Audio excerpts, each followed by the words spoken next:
Assalamualaikum warahmatullahi wabarakatuh. Alhamdulillah hamdan syukran hamdan yuafi ni'amahu wa yukafi al-mazidah. Rabbana lakal hamdu kama bagi li jalali wajhikal karim wa sultanik. Amma ba'du.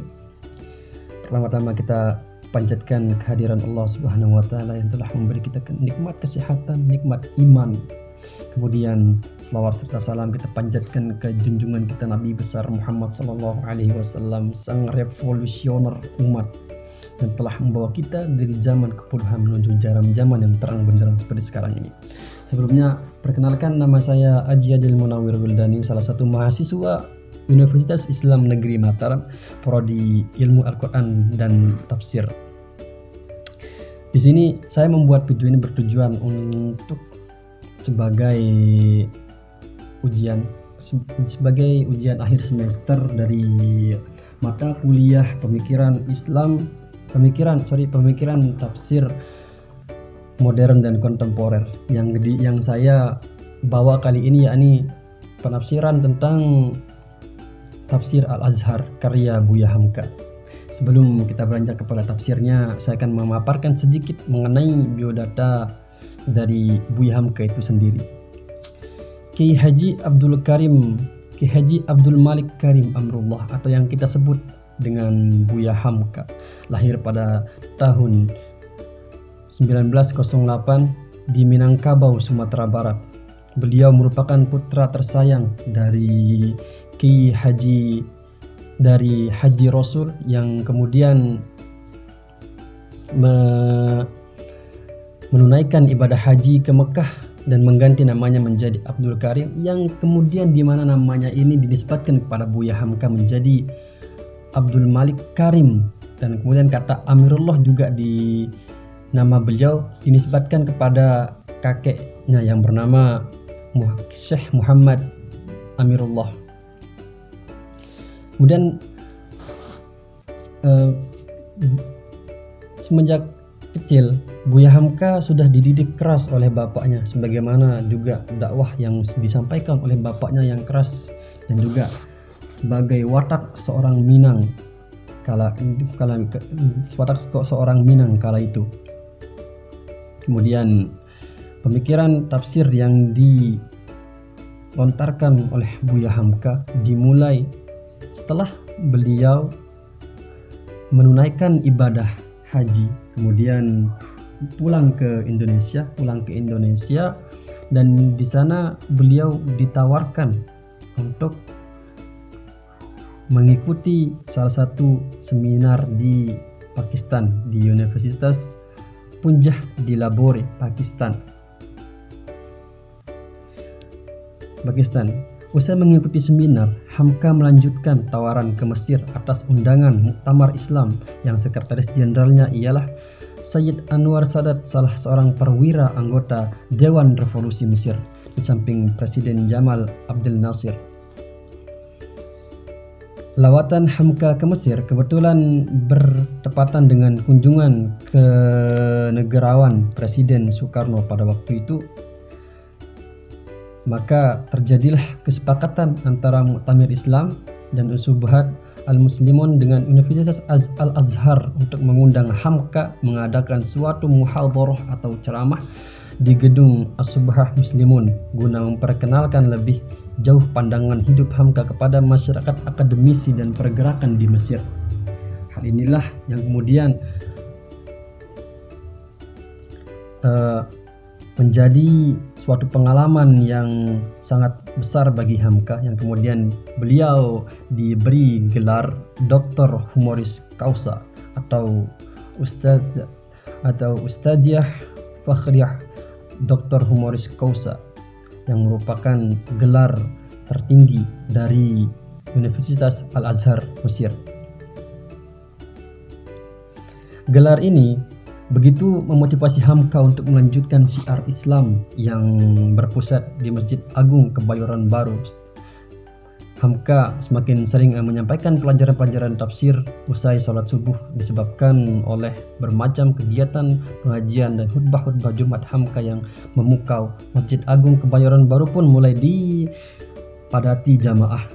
Dari sinilah kemudian tafsir Al-Azhar itu timbul dari pemikiran-pemikiran yang ada pada Buya Hamka semenjak beliau menekuni pendidikan yang ada di Mesir. Karena itulah kenapa tafsir ini dinamakan dengan tafsir Al-Azhar, karena tafsir ini termotivasi dari pendidikan-pendidikan yang sudah diemban oleh Buya Hamka sewaktu di Mesir, dan juga sebagai penyemangat dia karena telah diberikan gelar Dr. Honoris Causa di Mesir pada saat itu. Dan yang menarik dari kajian tafsir Al-Azhar ini, yang pertama tadi sudah menyebutkan bahwa latar belakangnya terjadi karena pendidikan Buya Hamka di Mesir, kemudian juga metode dan sistematika tafsir Al-Azhar. Metode penafsiran yang digunakan dalam kitab tafsir Al-Azhar ini adalah metode tahlili, yakni metode analisis. Buku-buku tafsir yang menggunakan metode tahlili pada umumnya menggunakan urutan penafsiran sesuai dengan urutan surah dan ayat sebagaimana yang tercantum dalam Mushaf Al-Quran tafsir Al-Azhar. Mushaf Al-Quran. Tafsir Al-Azhar ini juga disusun berurutan, dimulai dari surah Al-Fatihah kemudian diakhiri dengan surah An-Nas. Dan metode tahlili yang biasa digunakan oleh para mufassir memang cenderung dari surah per surat, dari surat pertama sampai surat ke akhir. Kemudian corak yang digunakan dalam metode tafsir Al-Azhar yakni adabul ijtima'i. Sebab dimana sama-sama kita ketahui bahwa corak adabul ijtima'i adalah corak tafsir yang menerangkan petunjuk-petunjuk ayat Al-Quran yang berhubungan dengan kehidupan masyarakat dengan berupaya menanggulangi masalah-masalah mereka. Sebagaimana contoh yang dipaparkan Buya Hamka dalam tafsir Al-Azharnya mengambil dari surat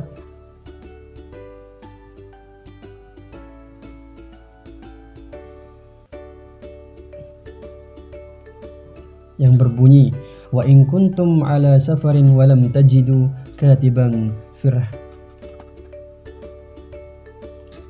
yang berbunyi wa in kuntum ala safarin wa lam tajidu katiban farihanum maqbudah fa in amina ba'dukum ba'dan falyu'addi alladhi tuminu amanatahu walyattaqillahu rabbah wa la taktumus syahadah wa may yaktumha fa innahu athimma qalbuh wallahu bima ta'maluna alim.